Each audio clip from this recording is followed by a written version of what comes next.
Hello everyone and welcome back to another video. So today we're going to talk about Warhammer 40,000 and the future because the last three codexes are close to being released. That is Orcs, Space Wolves and Genestealer cults. I personally think that by October we'll have all those codexes released, and then that opens the big question then for GW and for us as consumers is what's next for 40k? What can they release to keep, you know, the momentum of the 40k stuff going through the end of the year and to the start of next year? So let's jump in and let's just discuss it. Just a quick heads up for people who are listening to this: if you hear wind blowing, it's because I've got my window open and there's apparently a huge storm hitting the UK at the moment. But it's really humid. So as soon as I shut my window, I just start sweating balls. So I'm just keeping my window open. So if you hear the wind, panic not. Okay, so on to the subject of Warhammer 40,000. So the last three codexes are going to be released this year. As I stated, it's Space Wolf, Orcs, and Genestealer cults. They are definitely going to be out this year. I'm going to say way before Christmas because I think they may have something planned at Christmas. So once we have all those codexes, what happens then? Where can GW go then with the future of 40k? You know, keep the momentum going, because at the moment GW have been knocking it out the park with releases. I know it's been between Age of Sigmar and 40k, but it's like every week there's something new to show off. So once those codexes have come out, what direction then can they take the hobby in? Now, we know in 2019 for definite that the Sisters of Battle are getting a brand new release. They're getting a full redesign of their range, all coming out in plastic. Hopefully a codex is going to be dropping with that. Well, I'm more or less 99.9% guaranteed that they'll get a codex along with their brand new range. If they don't get a codex, it's basically just business madness. So the Sisters of Battle are definitely a confirmed army coming out in 2019 with all their range redesigned, and I absolutely cannot wait. I know everyone's already seen like that CAD render model of the Sisters of Battle character, which looks absolutely fantastic. It's definitely making me a bit hype, and I'm probably going to get a little small force of Sisters of Battle to go along with my forces on the tabletop. Now, with actual new releases for 2019, I think GW have quite a lot to pick from. One being, now again this may cause some controversy in the comment section, one being Codex Primaris is something I would really love. As a Primaris fanboy, as a Primaris player, I think the range, as good as it is at the moment, it does have, you know, some decent units to it, but I still feel like it's light compared to the Space Marine forces. Like, we don't really have a lot of melee options or anything like that. Like the aggressors, which are basically the Terminators, could use different stuff like storm shields and thunder hammers. You know, there's no lightning claws or anything like that. So stuff like that, which basically, you know, adds a bit more personality to them, gives them a bit more stuff, is going to be hugely welcome for me. I would absolutely love a Primaris flyer, a transport Primaris flyer, preferably, since Primaris really don't have a transport. I know we have a repulsor, but it's a tank trying to be a transport, and it's a transport trying to be a tank, and it's just neither of any, and it's just a horrible experience when you come to play it on tabletop. I just lose mine all the time. It's yes, let's not go down that route, but I really do think that the Primaris range could get a bit more love. I know people are probably going to be raging at me since there's, you know, there's some of the old Space Marine models and stuff like that, but I'm hoping that GW sees that with the Primaris stuff and they actually get their own codex. And again, it could just, for me personally, as a Primaris player, I think that is the right direction to go in. I think as well, looking at some of the new stuff, you can go down the route of Chaos as well, since we've already had Death Guard, we've already had Zinch, but we haven't had stuff like, you know, Khorne, really. I know we've had a little bit of like Khan the Betrayer, more or less got a new model a couple of years back, but I would love like a Khorne codex. I would absolutely love a Slaanesh codex. I think Slaanesh definitely needs some love when it comes to Warhammer 40k. I think, and this, again, I'm going to mention Primarchs, if Slaanesh does come back and they do get a codex, and that brings Fulgrim into the picture then, and maybe we can get stuff like a Primarch model along with, you know, with like all Slaaneshi demons and all that kind of stuff. I just think that the Chaos players have been kind of put on the back burner a little bit. Like the Death Guard stuff when it came out was amazing. I still say to this day that they have some of, if not the best 40k models out there on the market. Like when they came out with the Primaries stuff, they basically just crapped all over the Primaries stuff with the way their models looked. GW just absolutely knocked it out the park with their stuff. So if they can come back and do that again with Slaanesh, Khorne, I think they're going to be on to some massive winners. And like I said, those gods, those factions deserve love as well. The player base that follow them deserve to have some decent models compared to like all the new models and stuff now. They need their love as well. Now on the subject of chaos, let's just keep on it while we're here. Abbadon. Where is Abbadon? What in the Emperor's name has happened to Abbadon? Since the Gathering Storm hit, he has just been... He's basically just vanished. You know, I would have thought Abbadon really would have took more of a mantle in the...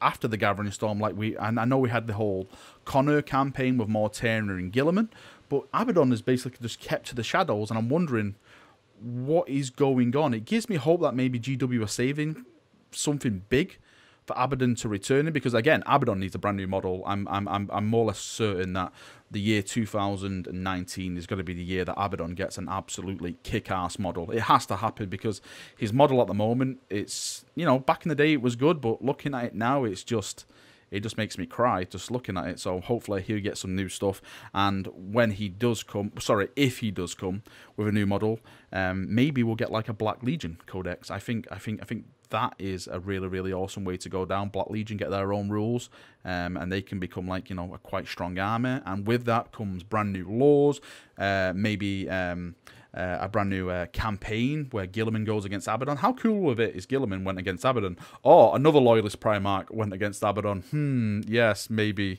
if they brought another Loyalist Primarch back, I'm not going to go down that route during this video. One factor which I'd really like to see lore-wise, like a campaign lore-wise next year, is the Blood Angels versus the Black Legion, because there's been some huge, massive hints that Dante is going to face down Abbadon, and Dante's basically got to try and save. Well, he's going to be like the last person Abbadon fights before he gets to the Emperor and stuff like that. So I'd like them to start setting Abbadon and Dante up a bit more. Everyone knows who Dante is. If you don't know who Dante is, then shame on you. So I'm hoping that we start getting a little bit of more intertwining stories with the Blood Angels and the Black Legion, because I think that can make some awesome stuff. Maybe, like I said, maybe another campaign just like the Connor campaign, but instead of, you know, having Guilliman or Primarch versus Primarch, it's Abbadon versus Dante. I think that may be a pretty awesome campaign. But Abbadon needs to come back. I don't know where you've been. Abbadon, if you're listening, get out the shadows and get back fighting, because we're all missing you. And you basically are, I'm doing air quotes here, you can't see it, you are basically the bad guy of 40k, the main bad guy of 40k. So you definitely need to get back in the spotlight and start purging some people. Going back to the light side, and speaking about the Imperium, one release I would like to see from the Imperium is the Sisters of Silence get some love in 40k. I was actually kind of upset that when the Custody Codex got announced, that the Sisters of Silence weren't really mentioned anywhere, since the Sisters of Silence and the Custodies work hand in hand. Like, one is not as strong without the other at their side. Like, they work best when they're together. So I was hoping that maybe Sisters of Silence get a codex, just like the Custodies got a codex. They get a brand new model range of all, you know, HQ characters, some vehicles maybe, you know, all that kind of stuff. So as a Custody massive fanboy, and as a Sisters of Silence massive fanboy, I really hope that GW noticed that they need some love in 40k as well, because the model range at the moment is kind of okay. You know, well, you basically just buy a Rhino and paint in the Sisters of Silence colours, and of course the models that they do have came with that Burner of Prospero box set, and I think they just have access to swords, flamers, and a bolter at the moment. So hopefully they'll get a bit more characterization, more love to their arsenal, and just gem round just more models. So I can take them with my Custodies and absolutely wreck face. Now, I've seen a lot of people mention new races, a new race coming to 40k. Definitely 40k needs a new race, people have been saying, and I actually kind of agree. I think adding a new race would really spice things up. I think it'd probably bring some people back. It would bring new people into it, but it's deciding what race would be best in the 40k setting to bring back. Now, everyone has their suggestions about this. I personally think the Harud would be a really good race to go down. I love like the way they look. I know we don't have a lot of art of them or that kind of stuff, but I think the Harud is basically one of the best ways they could probably approach it. It's a Xenos race. The Imperium loves purging Xenos and stuff like that. There's not really a lot known about the Harud, which again could really open up for the writers, the designers and stuff like that, where they can then go in and, you know, basically make stuff up and, you know, bring the army to fruition in the 40k setting, and really add a lot of character and personality to him without, you know, really stamping on some of the stuff that's been established. So I think personally for me, the Harud is probably the best route they can go down. Will it happen? Probably not. Would I love it to happen? Probably hell yes, but we shall see with GW. I know I'm trying to wonder what the last. Oh, sorry. Of course, the last new army was to come out was the Custodes, and I'm sure they sold well. I know I bought my fair share of golden Custodes, so we'll see what GW does in the future. But definitely think another race could be very, very welcomed in the 40k setting. Now, with new stuff as well, this is probably one of the strongest routes GW could take, is that redo old models. I'm on about stuff like, I just previously mentioned it with Abbadon, but redo stuff like Dante, for example. Like the Dante model is very, very old. The Ragnar model, Holy Emperor, go and look at the Ragnar model on the GW website. That is extremely, extremely old. I'm not saying like the horrible, I'm not going to slate them that way. Of course, when they came out, they were the bee's knees, but now looking at all the new design stuff, it's just not good, really, compared to like when you can see all these new awesome Chaos and Imperium stuff. The models just feel so much out of place, and I think this could really go down well for stuff like the Imperial Guard. Like what we've had with the Imperial Guard the last week, I actually did a video on this, is that GW are more or less getting rid of some of the regiments because they're really old and they're making room for new stuff. Again, I'm doing new stuff in air quotes, you can't see it.